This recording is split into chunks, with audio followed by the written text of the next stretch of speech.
السلام علیکم ورحمۃ اللہ وبرکاتہ۔ ناظرین، آج کی ویڈیو میں ہیکل سلیمانی اور تابوت سکینہ کے بارے میں معلومات فراہم کی جائیں گی۔ ناظرین، ہیکل سلیمانی دراصل ایک مسجد یا معبد ہے یا عبادت گاہ تھی جو حضرت سلیمان علیہ السلام نے اللہ کے حکم سے جنات سے تعمیر کروائی تھی تاکہ وہ اس میں اللہ تعالیٰ کی عبادت کر سکیں۔ ہیکل سلیمانی سے پہلے یہودیوں کے ہاں کسی بھی ہیکل کا وجود نہ تھا اور یہ قوم بدو خانہ بدوشوں کی سی زندگی بسر کرتی تھی۔ ان کا ہیکل یا معبد ایک خیمہ تھا۔ اس خیمہ میں تابوت سکینہ رکھا ہوتا تھا جس کی جانب رخ کر کے یہ عبادت کیا کرتے تھے۔ ناظرین، روایات کے مطابق یہ تابوت جس لکڑی سے تیار کیا گیا تھا اسے شمشاد کہتے ہیں اور اسے جنت سے حضرت آدم علیہ السلام کے پاس بھیجا گیا تھا۔ یہ تابوت نسل در نسل انبیاء کرام سے ہوتا ہوا حضرت موسیٰ علیہ السلام تک پہنچا۔ اس مقدس صندوق میں حضرت موسیٰ علیہ السلام کا عصا اور من و سلوہ اور دیگر انبیاء کی یادگاریں تھیں۔ یہودی اس تابوت سے اپنی پریشانی کا حل لیا کرتے تھے۔ جنگوں کے دوران اس صندوق کو لشکر کے آگے رکھا کرتے تھے اور اس کی برکت سے دشمن پر فتح پایا کرتے تھے۔ ناظرین، جب داؤد علیہ السلام کو بادشاہت عطا ہوئی تو آپ نے اپنے لیے باقاعدہ ایک محل تعمیر کروایا۔ ایک دن ان کو خیال آیا کہ میں خود تو محل میں رہتا ہوں لیکن میرا معبد ایک خیمہ میں رکھا ہوا ہے۔ جیسے ہی ان کو خیال آیا، بادشاہ نے کہا کہ میں تو دیودار کی لکڑی سے بنے ہوئے ایک محل میں رہتا ہوں، خداوند کا تابوت ایک خیمہ میں پڑا ہوا ہے۔ اپنے ہیکل کی تعمیر کا ارادہ کیا اور اس کے لیے ایک جگہ کا تعین کیا۔ ماہرین نے آپ کو مشورہ دیا کہ اس ہیکل کی تعمیر آپ کے دور میں ممکن نہیں، آپ اس کا ذمہ اپنے بیٹے حضرت سلیمان علیہ السلام کو دے دیجئے۔ چنانچہ حضرت سلیمان علیہ السلام نے 970 قبل مسیح سے 930 قبل مسیح کے دوران حکومت کے چوتھے سال میں اس کی تعمیر کا باقاعدہ آغاز کیا۔ آج اس کی بناوٹ اور تعمیر سے اندازہ کیا جا سکتا ہے کہ اس کی تعمیر انسانوں کے بس کی بات نہیں تھی۔ اتنے بڑے پتھروں کو ان جنات کے ذریعے سے چنا گیا تھا جن پر حضرت سلیمان علیہ السلام کی حکومت تھی۔ ہیکل سلیمانی کی پہلی تعمیر کے دوران ہی حضرت سلیمان علیہ السلام اس دنیا سے رخصت ہوئے، مگر جنات کو پتہ نہ چل سکا اور انہوں نے ہیکل سلیمانی کی تعمیر مکمل کر دی۔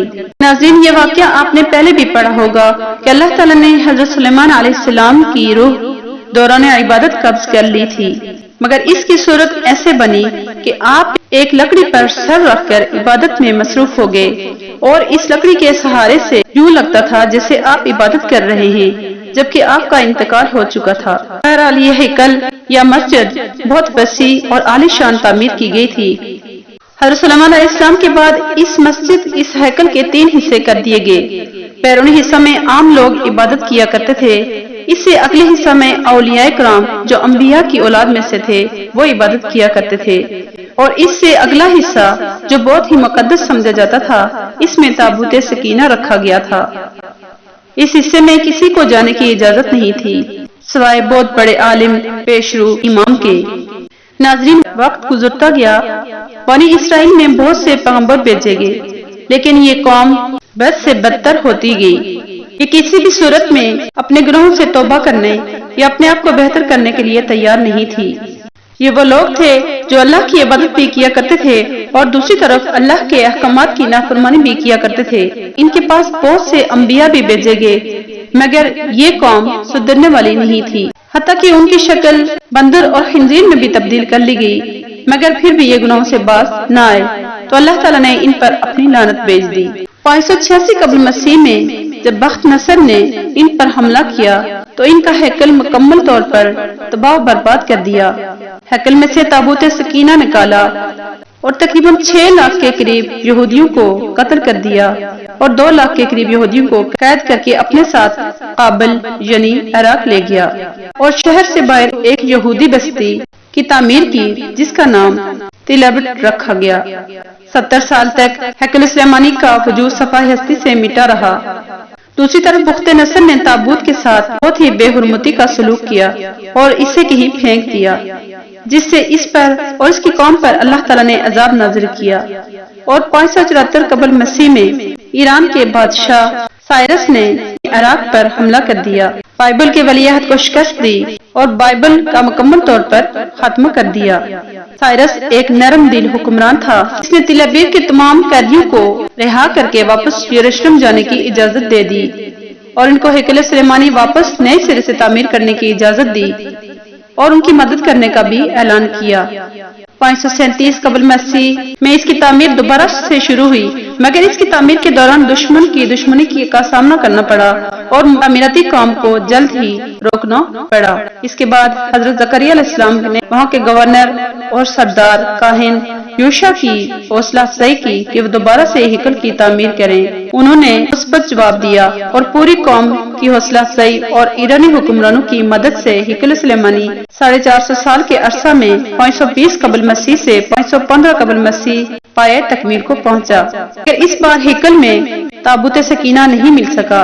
اس کے بارے میں آج تک کسی کو معلوم نہیں کہ بخت نصر نے تابوت سکینہ کو کہاں پھینکا۔ ناظرین، بعض لوگوں کا کہنا ہے کہ اس صندوق کو مزید توہین سے بچانے کے لیے معجزانہ طور پر کسی خفیہ جگہ پر چھپا دیا گیا ہے جس کا کسی انسان کو علم نہیں، مگر یہود اس کی تلاش میں پورے کرۂ ارض کو کھود ڈالنا چاہتے ہیں۔ اس کے بعد ہیروڈیکس نے حضرت عیسیٰ علیہ السلام کے دور میں 1900 قبل مسیح میں ہیکل سلیمانی کو دوبارہ سے تعمیر کرنا چاہا، مگر یہود نے اس کو اس تعمیر سے انکار کر دیا، لیکن اس نے ایک طرف سے ہیکل سلیمانی کو گرا کر وہاں پر دوبارہ سے اس کی تعمیر کی اور اس طرح تھوڑا تھوڑا کر کے اس نے ہیکل سلیمانی کو وسیع کر دیا۔ کچھ عرصہ بعد حضرت عیسیٰ علیہ السلام کا ظہور ہوا۔ اللہ کے اس نبی پر بھی یہودیوں نے مظالم کے پہاڑ توڑ ڈالے۔ دراصل وہ اپنے مسیحا کی انتظار میں تھے جو آ کر انہیں پہرے جیسی شان و شوکت عطا کرتا۔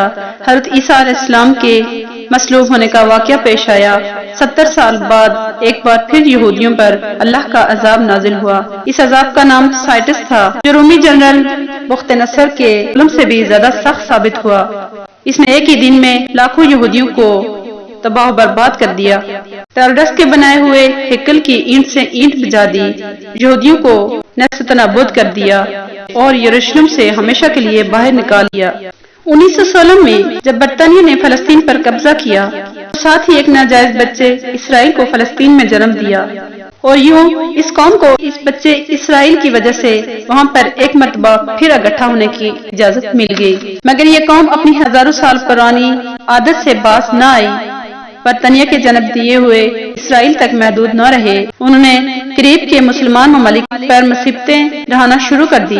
5 جون 1961 کو انہوں نے شام پر قبضہ جمانا شروع کر لیا۔ 1968 میں اردن کے مغربی کنارے پر قابض ہو گئے۔ اسی سال مصر کے علاقے پر بھی قبضہ کر دیا۔ آج اس قوم کی شرارتیں دیکھ کر اندازہ لگایا جا سکتا ہے کہ آج سے 2-3 ہزار سال پہلے کی ان کی شرارتیں بھی ایسی ہی تھی، جس کی وجہ سے اللہ تعالیٰ نے ان پر لعنت فرمائی۔ ناظرین، مسلمان حکمرانوں کی بے حسی کی وجہ سے یہ تمام عالم اسلام پر اپنی حکومت قائم کرنا چاہتا ہے۔ اگلا مشن اس کا یہ ہے کہ وہ ہیکل سلیمانی کی دوبارہ سے تعمیر کر کے اس میں تخت داؤد اور تابوت سکینہ کو دوبارہ رکھنا چاہتا ہے تاکہ وہ اپنی مسیحا کے آنے پر پوری دنیا پر اپنی حکومت قائم کر سکے۔ اس ہیکل کی تعمیر مکمل ہو جانے کے بعد پوری دنیا کو صفحہ ہستی سے مٹانا چاہتا ہے۔ یہودیوں کو بخت نصر نے جس بستی میں پناہ دی تھی، اس بستی کو ابھی تک وہ نہیں بھولے اور انہوں نے اسرائیل میں اپنی بستی کا نام بھی تل ابیب رکھ لیا۔ مسلمان ہیں کہ ہم مسجد اقصی بیت المقدس کو بھول گئے جس میں ہمارے نبی حضرت محمد صلی اللہ علیہ وسلم نے 1,24,000 انبیاء کی امامت کی تھی۔ یہودی آج تک تابوت سکینہ اور ہیکل سلیمانی کو نہیں بھولے، اس کی تلاش میں وہ پوری دنیا کو کھودنا چاہتے ہیں، جبکہ ہم یہ بھول گئے کہ عراق میں کتنی انبیاء اور صحابہ کی قبریں ہیں جہاں پر بم گرائے گئے اور ان کو شہید کر دیا۔ تمام مسلم ممالک کو متحد ہونے کی ضرورت ہے۔ اللہ تعالیٰ سے دعا ہے کہ اللہ تعالیٰ تمام مسلمان حکمرانوں کو متحد ہو کر بیت المقدس کو بچانے کی توفیق عطا فرمائے۔ اللہ تعالیٰ بیت المقدس کی حفاظت فرمائے، آمین یا رب العالمین۔ السلام علیکم ورحمۃ اللہ وبرکاتہ۔